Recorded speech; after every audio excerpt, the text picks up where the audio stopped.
Hey guys, welcome back to the channel. We're going to cut to the video here in just a second, but before I do that, I wanted to start with this little 60-second clip just prefacing. As you're watching the video, I'm going to refer a lot to button A and button B of the right joystick for the controls in the machine. The mistake that I made is every time I refer to button A and button B, it actually should be flip-flopped. So every time I mention button A, I'm actually talking about button B, and every time I mention button B, I'm actually talking about button A. This will make sense as you watch it, but just note I did put some text in there a couple of times notating a correction. When I said button A, it meant button B and vice versa. But I said it so many times throughout the course of the video that I really just didn't want to have to put text in every single time. So I thought I would just kick off the video prefacing that with this little clip here. And now we're going to jump into it, keeping that in mind. Thanks, guys. Okay, guys. So in this video, first of all, I guess welcome back to the channel. So I have recently learned something about the Kubota SVL 97-2 here that is critically important to the performance of these two mulching heads, or any mulching head for that matter.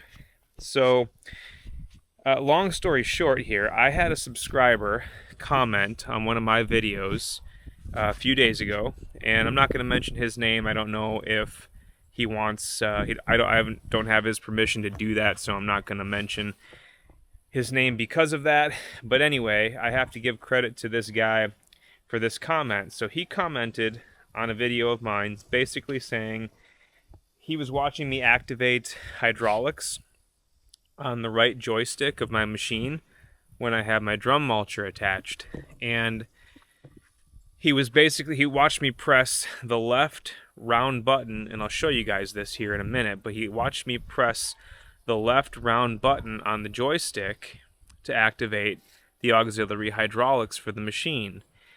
And he basically said in a nutshell that, and politely is very nice about it, he found my number, sent me some screenshots of the manual and the instructions on why that's not the case, and basically says you need to be using the right round button on the joystick, which would be button B. These two buttons are A and B on the left and right side of the spring-loaded toggle switch for hydraulics, auxiliary hydraulics.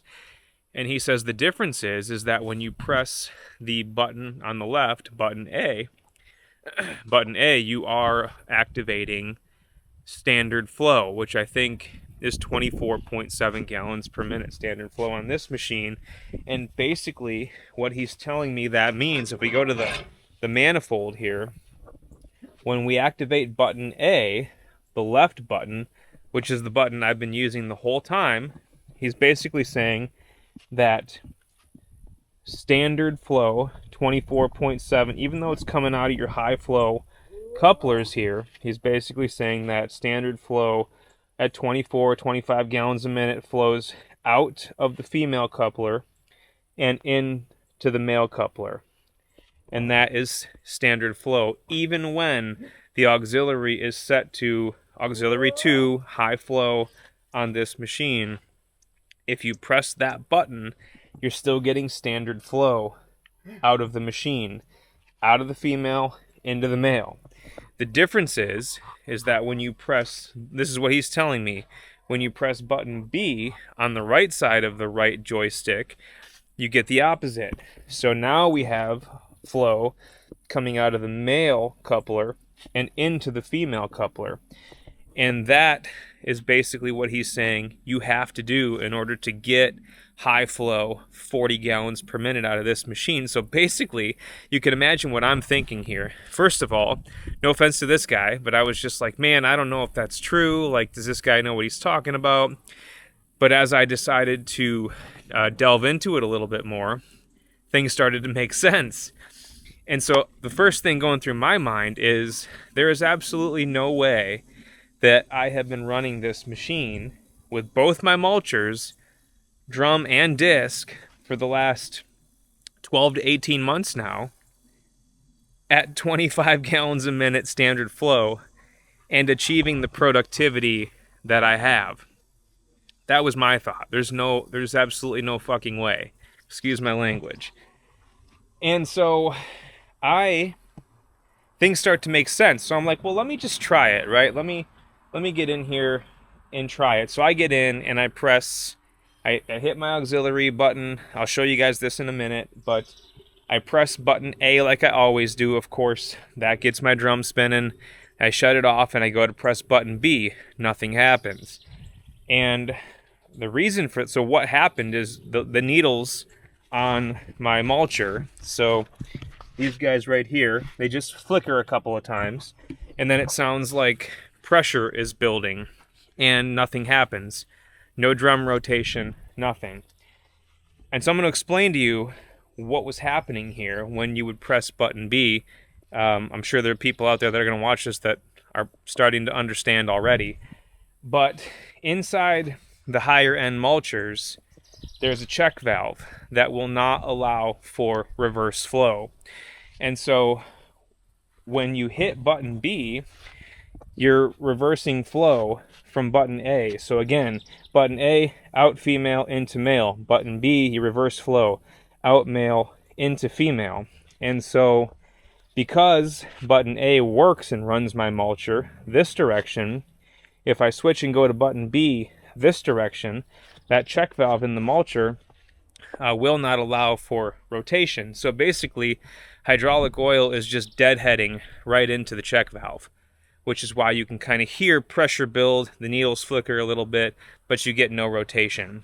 And so the way to fix this is you've got to take the female and male coupler on the mulching head, and you have to switch the two. So that way, now we hook them up to the opposing couplers on the machine, and that way now when we hit button B for flow in the other direction, it rotates the drum, and oil is flowing through the mulching head the way that it should be, and it's not deadheading into the check valve. And so when I did this, I was like, I'll be damned. It, of course, works.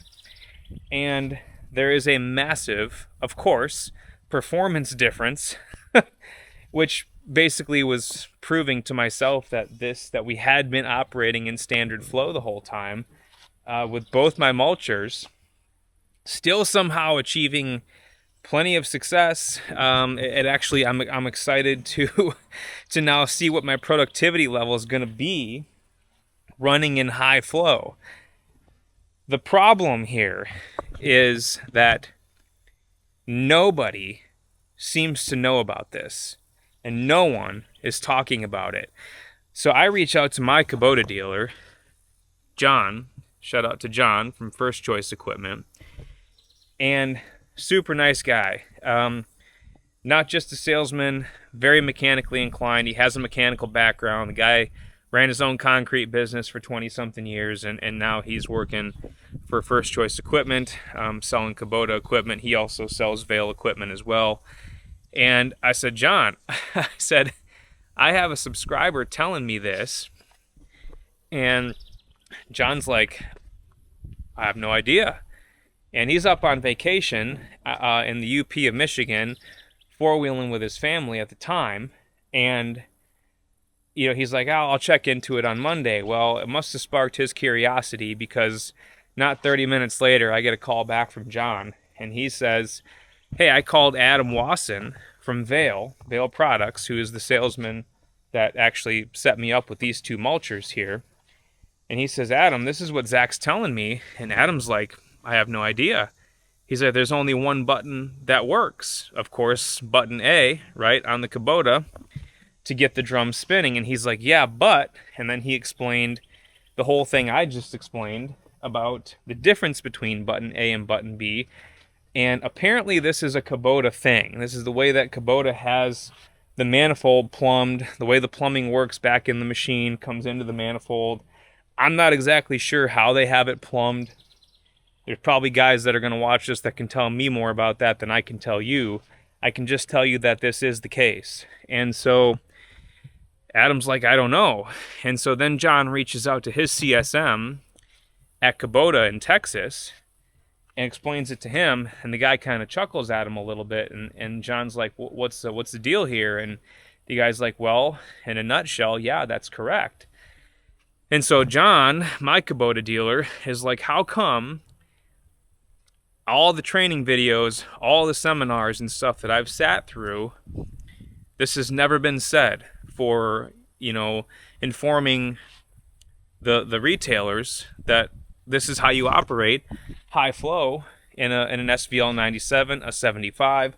I believe it's the same thing in those two units. I don't know if the 65 have a high flow or not. If they do, I imagine it's the same. And the guy from Kubota says, yeah, that's a good question. And so in the meantime, I'm reaching out to a friend of mine, has become a friend of mine, Landmax down south. He runs the same machine I've got, a 97. He also ironically runs the same two Vail forestry mulchers here. And I said, Owen, how are you running your SVL auxiliary hydraulics? I didn't say anything to him. I just wanted to know how he's running his. And so he explains the way that the same exact way I've been running mine the whole time. He's like, that's just what my dealer told me. I was like, well, that's what my dealer told me. Mind you guys, the dealer that I originally bought this Kubota from is not the same Kubota dealer I'm dealing with now, John, who I mentioned in the video here. Different. I bought this machine from a different dealer, and this is what they told me as well. So Owen down there for Landmax, he has been running like this even longer than I have. Come to find out, we're running these mulchers in standard flow the whole time. And I'm just absolutely floored that this is the case. And I'm even more floored at the fact that nobody, around here at least, seems to know about it. I called Adam from Vail yesterday to talk about a different topic. And Adam goes, he's like, Zach, your ears must have been ringing. He's like, you're the talk of the country right now. Because he's talking to multiple Kubota dealers that he works with, working for Vail, and everybody seems to be like a deer caught in the headlights. Apparently, no one seems to know. Now, I'm sure there are some people who obviously do know. I'm hoping more people know than it's looking like, because if not, there are a lot of people out there that are running an SVL 97 or 75 and running a high quality mulcher, whether it be a Vail, a Fecon, a whatever, and there is a high probability that you are running that thing in standard flow and you don't even know it without hooking it up to a flow meter or something like that to test it. So this is kind of a big deal, guys, and that's why I wanted to get this video out there, because there seems to be very little information on it. Now, you guys probably ask, well, if the guy that originally told me about this showed me screenshots of where it says this in the manual, yes, that's true. It says that in order, and I'll link a screenshot to this section of the manual. I believe it's on page like 68 of the SVL 97-2 manual.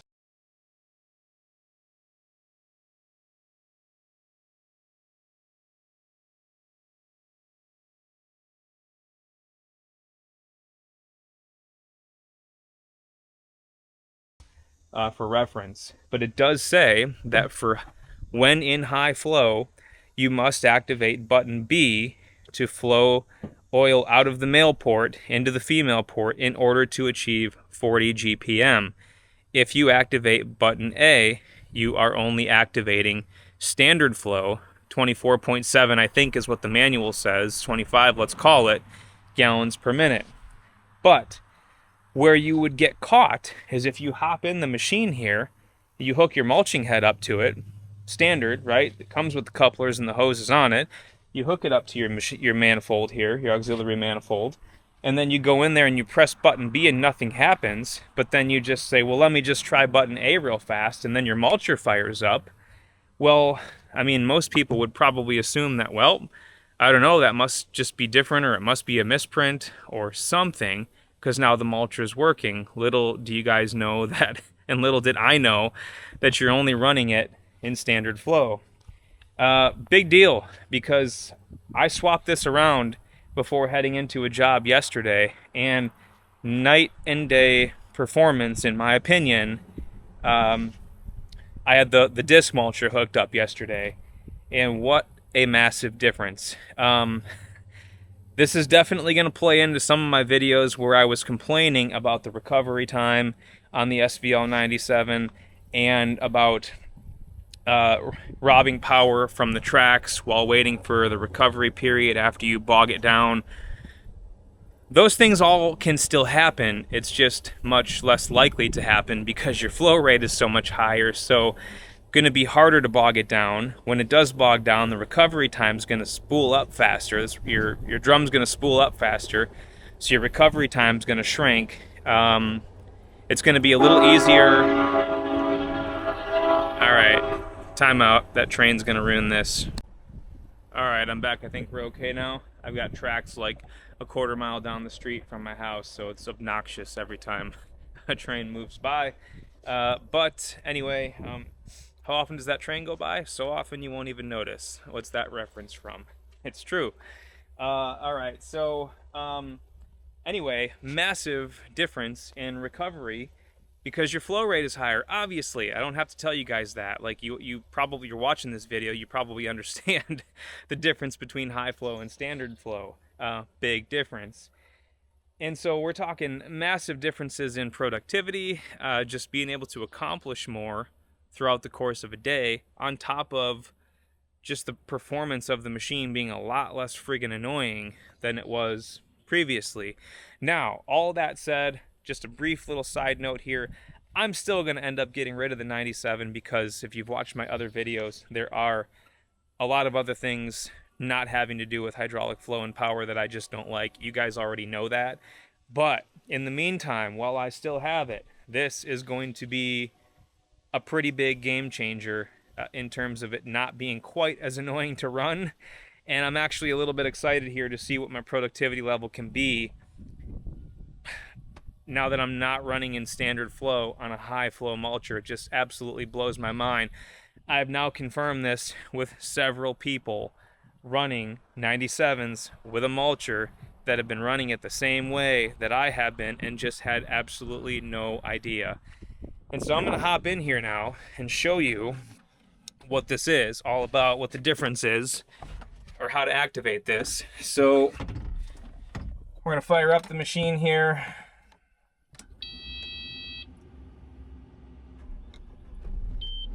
All right, now I don't have a mulching head hooked up, so you're not going to be able to see this. Actually, I've got nothing you can see, so you're not going to be able to see what's going on. But what happens here, so let's take it out of park.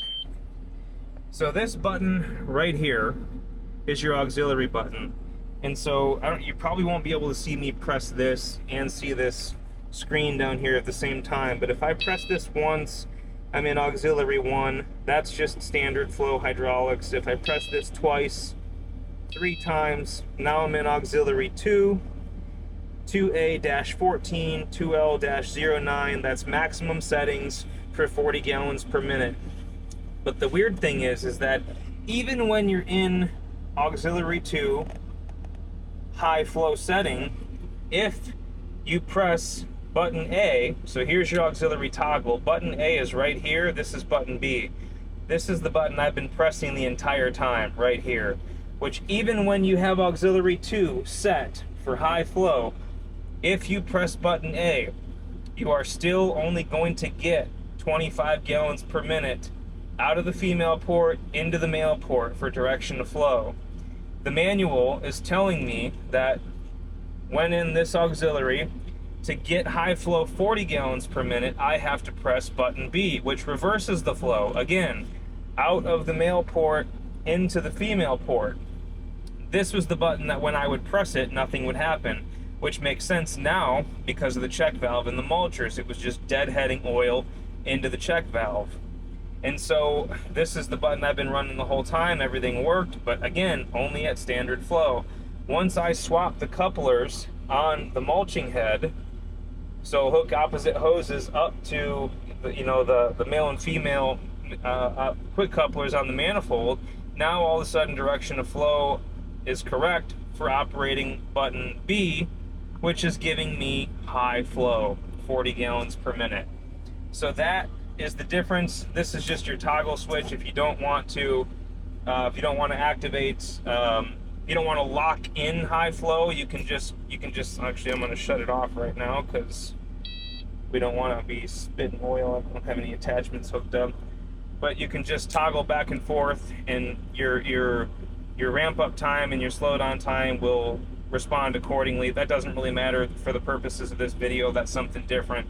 But anyway, if you wanted to operate high flow with the toggle, you would have to switch it to the right. If you want to operate standard flow with the toggle, you have to switch it to the left. But anyway, guys, I just wanted to get this video out there because there doesn't seem to be much, if any, information on it.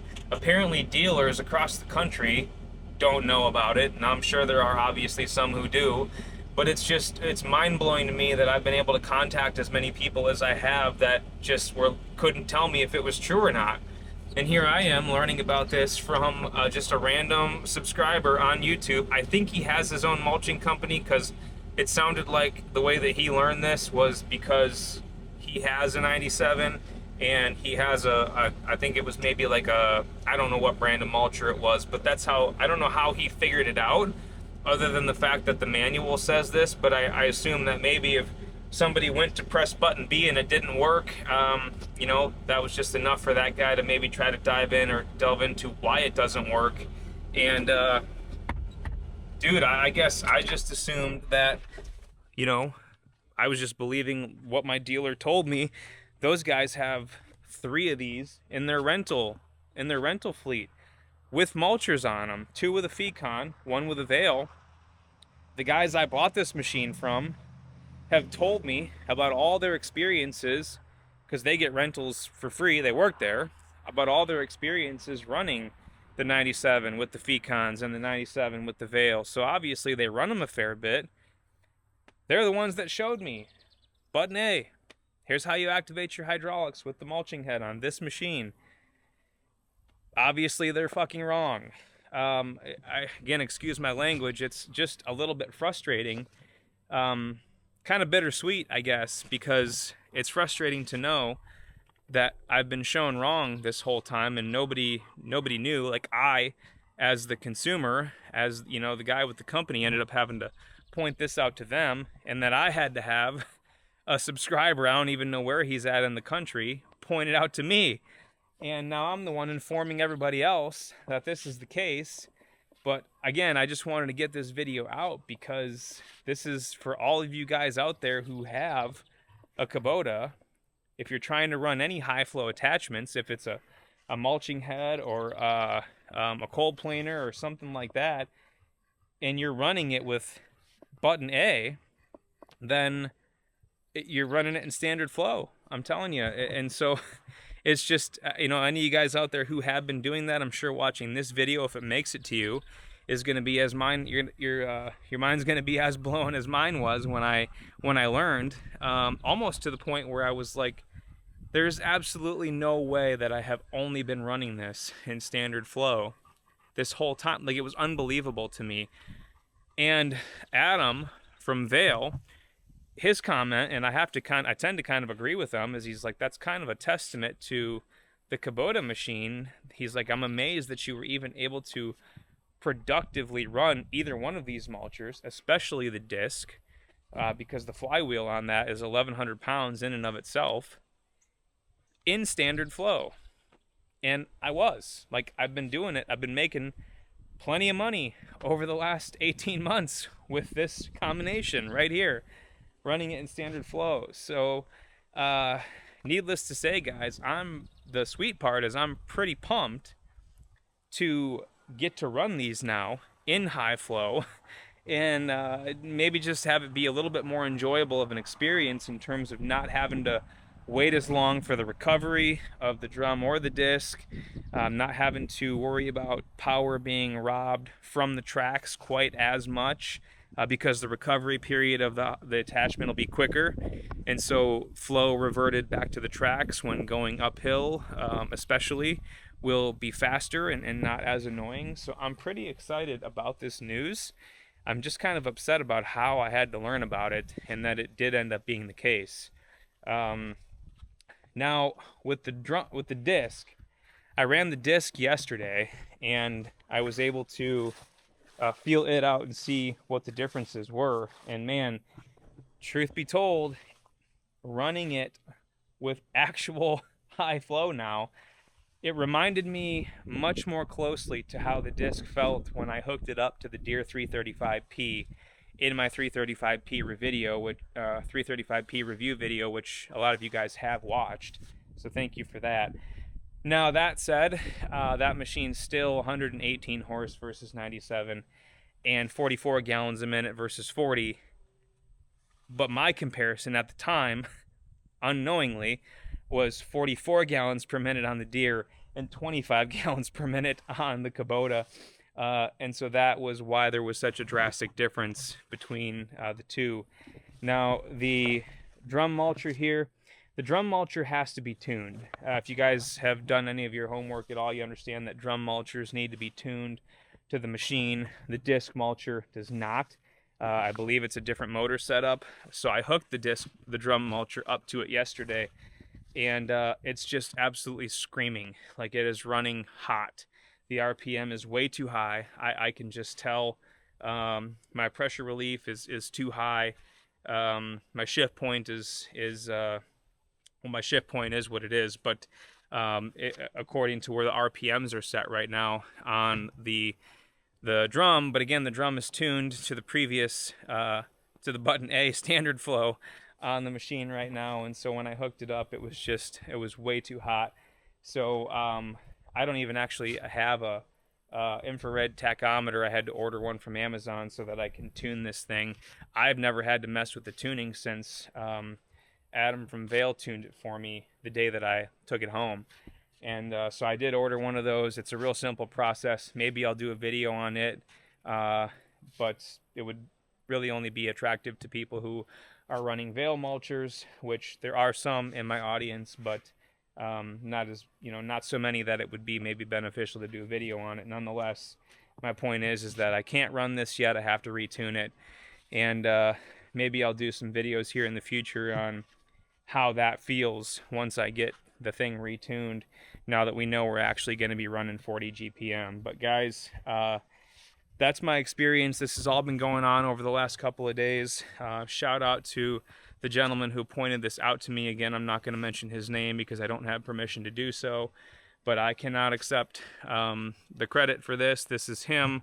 If I would not have read that comment and taken it to heart and looked into it, I would still be running this thing unknowingly in standard flow. But pretty big deal, guys. I wanted to get this out there.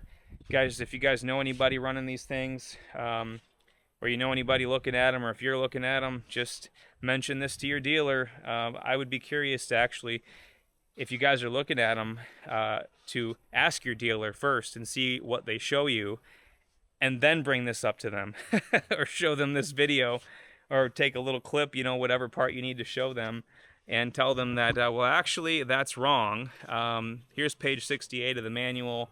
Here's a video showing that how this actually works, and that it is true. So, guys, if you have any questions or comments about this, please drop it down below.